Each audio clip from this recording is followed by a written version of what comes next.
Asset yun na kilala niyo na isa't isa sa pag-atake niyo sa mga eksena niyo dalawa. Siguro, isa sa advantage, like, meron kaming project na hindi pelikula pero play, na pagising sa umaga, automatic, throw lines kagad kami. Iba kasi yung wala pang masyadong iniisip yung utak mo. Tapos, pag nag-throw lines ka kasi nun, tatatak kasi yun sa buong araw yung mga linya yun eh.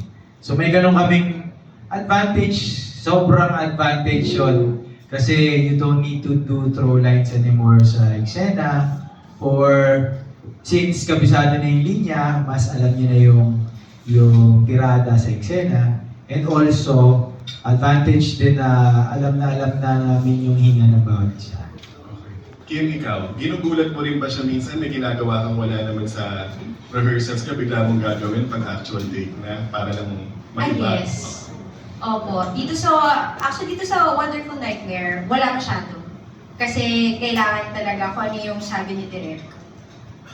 Yun yung usapan namin. Yun yung kailangan kong gawin. Kasi basically, it's two different people in a way, but it's just one person. So kailangan sobrang precise.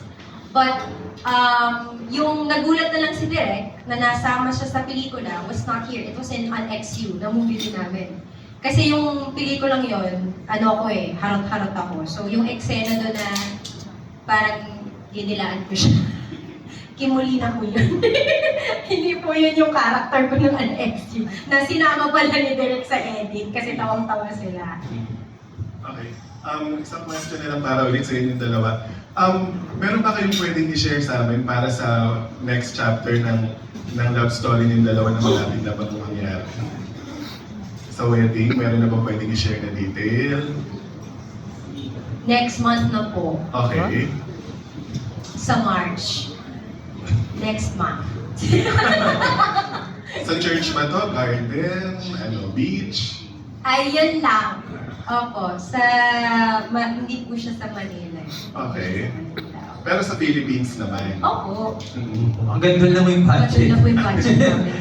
Pwede na po. Pilipinas na. Baka makulong na kami pag sa ibang bansa. Okay. Dahil parang naman kayo personality, i-open nyo ba sa media? For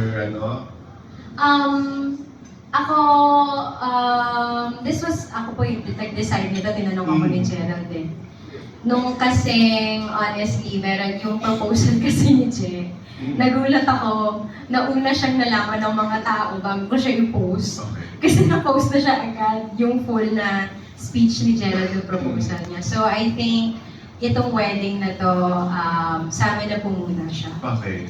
But of course, i-share naman po namin. I-share naman po namin on the day, of course. Okay. Pero may magiging role si Mac Tumang.